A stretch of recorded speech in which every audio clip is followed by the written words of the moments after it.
Anne of the Island, Chapter 11, The Round of Life. Anne was back in Avonlea with the luster of the Thorburn Scholarship on her brow. People told her she hadn't changed much, in a tone which hinted they were surprised and a little disappointed that she hadn't. Avonlea had not changed either, at least so it seemed at first. But as Anne sat in the Green Gables pew on the first Sunday after her return and looked over the congregation, she saw several little changes which, all coming home to her at once, made her realize that time did not quite stand still even in Avonlea. A new minister was in the pulpit. In the pews, more than one familiar face was missing forever. Old Uncle Abe, his prophesizing over and done with. Mrs. Peter Sloane, who had sighed, it was to be hoped, for the last time.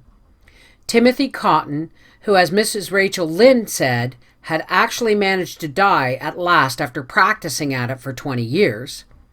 And old Joshua Sloane, whom nobody knew in his coffin because he had his whiskers neatly trimmed, were all sleeping in the little graveyard behind the church. And Billy Andrews was married to Nettie Blewett. They appeared out that Sunday, when Billy, beaming with pride and happiness, showed his beplumed and besilked bride into the Harmon Andrews pew. Anne dropped her lids to hide her dancing eyes. She recalled the stormy winter night of the Christmas holidays when Jane had proposed for Billy. He certainly had not broken his heart over his rejection. Anne wondered if Jane had also proposed to Nettie for him, or if he had mustered enough spunk to ask the fateful question himself. All the Andrews family seemed to share in his pride and pleasure, from Mrs. Harmon in the pew to Jane in the choir. Jane had resigned from the Avonlea school and intended to go west in the fall. "Can't get a beau in Avonlea, that's what," said Mrs. Rachel Lynde scornfully. "Says she thinks she'll have better health out west. I never heard her health was poor before." "Jane is a nice girl," Anne said loyally. "She never tried to attract attention, as some did." "Oh, she never chased the boys, if that's what you mean," said Mrs. Rachel. "But she'd like to be married just as much as anybody, that's what. What else would take her out west to some forsaken place, whose only recommendation is that the men are plenty and women are scarce? Don't you tell me." But it was not at Jane Anne gazed that day in dismay and surprise. It was Ruby Gillis, who sat beside her in the choir. What had happened to Ruby? She was even handsomer than ever, but her blue eyes were too bright and lustrous, and the color of her cheeks was hectically brilliant. Besides, she was very thin, and the hands that held her hymn book were almost transparent in their delicacy. "Is Ruby Gillis ill?"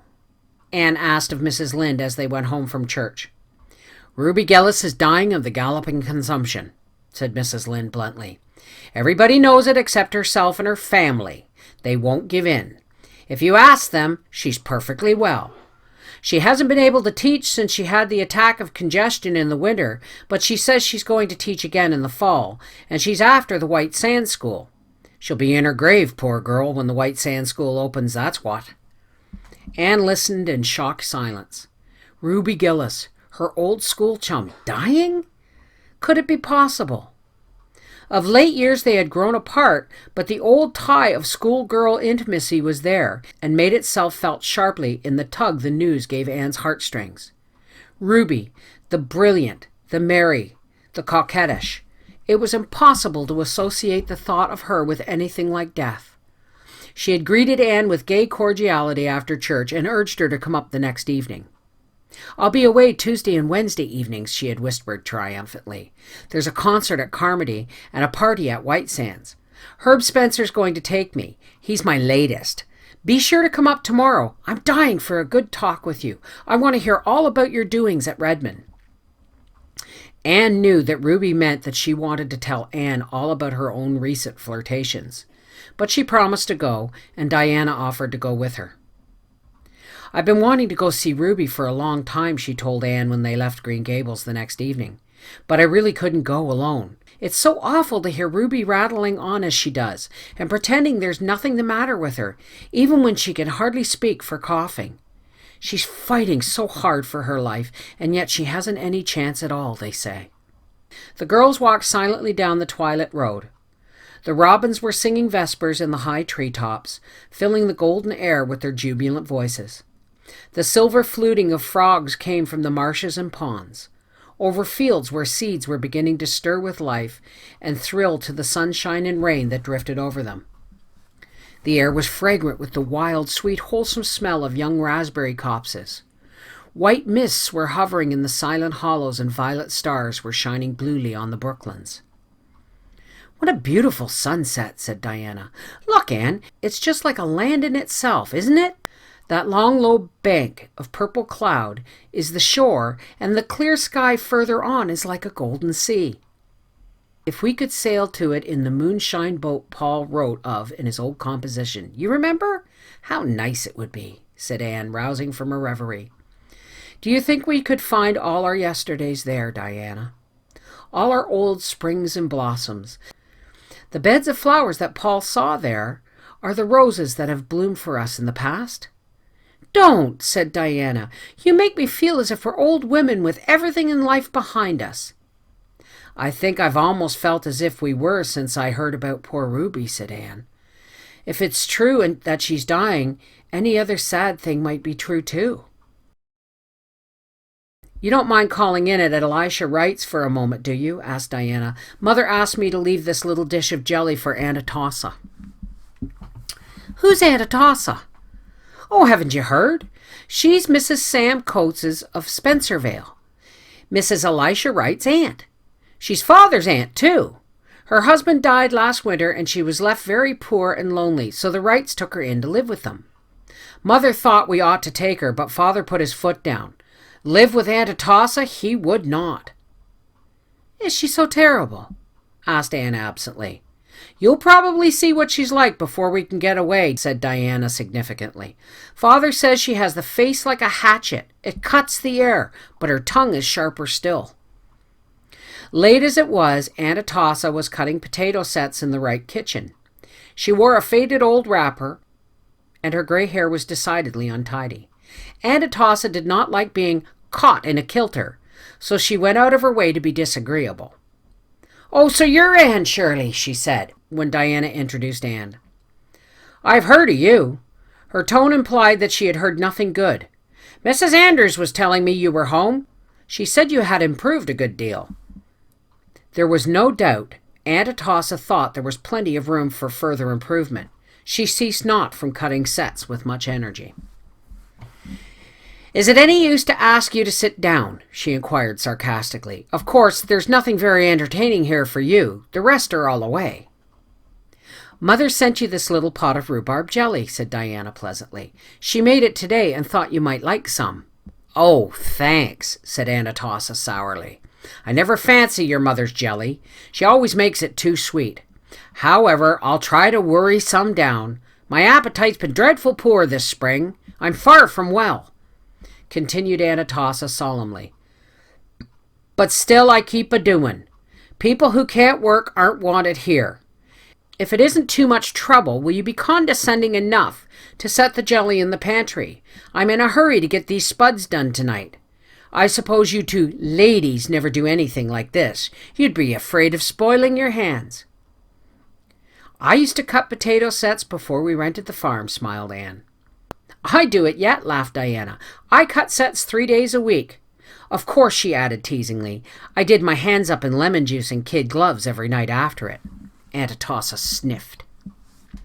"I suppose you got that notion out of some of those silly magazines you read so many of. I wonder your mother allows you. But she always spoiled you. We all thought when George married her she wouldn't be a suitable wife for him." Aunt Atossa sighed heavily, as if all the forebodings upon the occasion of George Barry's marriage had been amply and darkly fulfilled. "Going, are you?" she inquired as the girls rose. "Well, I suppose you can't find much amusement talking to an old woman like me. It's such a pity the boys ain't home." "We want to run in and see Ruby Gillis a little while," explained Diana. "Oh, anything does for an excuse, of course," said Aunt Atossa amiably. "Just whip in and whip out before you have time to say how do decently. It's college airs, I suppose. You'd be wiser to keep away from Ruby Gillis. The doctors say consumption is catching. I always knew Ruby'd get something, gadding off to Boston last fall for a visit. People who ain't content to stay at home always catching something." People who don't go visiting catch things too. Sometimes they even die, said Diana solemnly. Then they don't have themselves to blame for it, retorted Aunt Atossa triumphantly. I hear you're to be married in June, Diana. There's no truth in that report, said Diana, blushing. Well, don't put it off too long, said Aunt Atossa significantly. You'll fade soon. You're all complexion and hair, and the Wrights are terrible fickle. You ought to wear a hat, Miss Shirley. Your nose is freckling scandalous. My, but you are red-headed. Well, I suppose we're all as the Lord made us. Give Marilla Cuthbert my respects. She's never been to see me since I come to Avonlea, but I suppose I oughtn't to complain. The Cuthberts always did think themselves a cut higher than anyone else around here. Oh, isn't she dreadful? Gasped Diana as they escaped down the lane. She's worse than Miss Eliza Andrews, said Anne. But then think of living all your life with a name like Atossa. Wouldn't it sour almost anyone? She should have tried to imagine her name was Cordelia. It might have helped her a great deal. It certainly helped me in the days when I didn't like Anne. Josie Pye will be just like her when she grows up, said Diana. Josie's mother and Aunt Atossa are cousins, you know. Oh dear, I'm glad that's over. She's so malicious. She seems to put a bad flavor in everything. Father tells such a funny story about her. One time they had a minister in Spencervale who was a very good spiritual man, but very deaf. He couldn't hear any ordinary conversation at all. Well, they used to have a prayer meeting on Sunday evenings, and all the church members present would get up and pray in turn, or say a few words on some Bible verse. But one evening, Aunt Atossa bounced up. She didn't either pray or preach. Instead, she lit into everybody else in the church and gave them a fearful raking down, calling them right out by name and telling them how they all had behaved, and casting up all the quarrels and scandals of the past 10 years. Finally, she wound up by saying that she was disgusted with the Spencervale church, and she never meant to darken its door again, and she hoped a fearful judgment would come upon it. Then she sat down out of breath, and the minister, who hadn't heard a word she said, immediately remarked in a very devout voice, Amen. The Lord grant our dear sister's prayer. You ought to hear Father tell the story. Speaking of stories, Diana, remarked Anne in a significant confidential tone, do you know that lately I've been wondering if I could write a short story? A story that would be good enough to be published? Why, of course you could, said Diana, after she had grasped the amazing suggestion. You used to write perfectly thrilling stories years ago in our old story club. Well, I hardly meant one of that kind of stories, smiled Anne. I've been thinking about it a little of late, but I'm almost afraid to try, for if I should fail, it would be too humiliating. I heard Priscilla say once that all of Mrs. Morgan's first stories were rejected. But I'm sure yours wouldn't be, Anne, for it's likely editors have more sense nowadays. Margaret Burton, one of the junior girls at Redmond, wrote a story last winter, and it was published in the Canadian Woman. I really do think I could write one at least as good. And will you have it published in the Canadian Woman? I might try one of the bigger magazines at first. It all depends on what kind of story I write. What is it to be about? I don't know yet. I want to get a hold of a good plot. I believe this is very important from an editor's point of view. The only thing I've settled on is the heroine's name. It is to be Averil Lester. Rather pretty, don't you think? Don't mention this to anyone, Diana. I haven't told anybody but you and Mr. Harrison. He wasn't very encouraging. He said there was far too much trash written nowadays as it was, and he expected something better of me after a year of college. What does Mr. Harrison know about it? Demanded Diana scornfully. They found the Gillises' home gay with lights and callers. Leonard Kimball of Spencervale and Morgan Bell of Carmody were glaring at each other across the parlor. Several merry girls had dropped in. Ruby was dressed in white, and her eyes and cheeks were very brilliant. She laughed and chattered incessantly, and after the other girls had gone, she took Anne upstairs to display her new summer dresses. I've a blue silk to make up yet, but it's a little heavy for summer wear. I think I'll leave it until the fall. I'm going to teach in White Sands, you know. How do you like my hat? That one you had on in church yesterday was real dinky, but I like something brighter for myself. Did you notice those two ridiculous boys downstairs? They've both come determined to sit each other out. I don't care a single bit about either of them, you know. Herb Spencer is the one I like. Sometimes I do think he's Mr. Right. At Christmas, I thought the Spencerville schoolmaster was that, but I found out something about him that turned me against him. He nearly went insane when I turned him down. I wish those two boys hadn't come tonight. I wanted to have a nice good talk with you, Anne, and tell you such heaps of things. You and I were always good chums, weren't we?"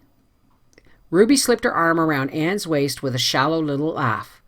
But just for a moment their eyes met, and behind all the luster of Ruby's, Anne saw something that made her heart ache. "Come up often, won't you, Anne?" whispered Ruby. "Come alone. I want you."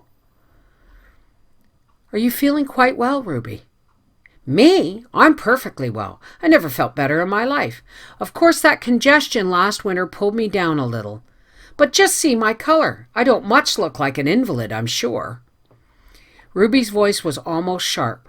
She pulled her arm away from Anne as if in resentment and ran downstairs, where she was gayer than ever, apparently so much absorbed in bantering her two swains that Diana and Anne felt rather out of it and soon went away.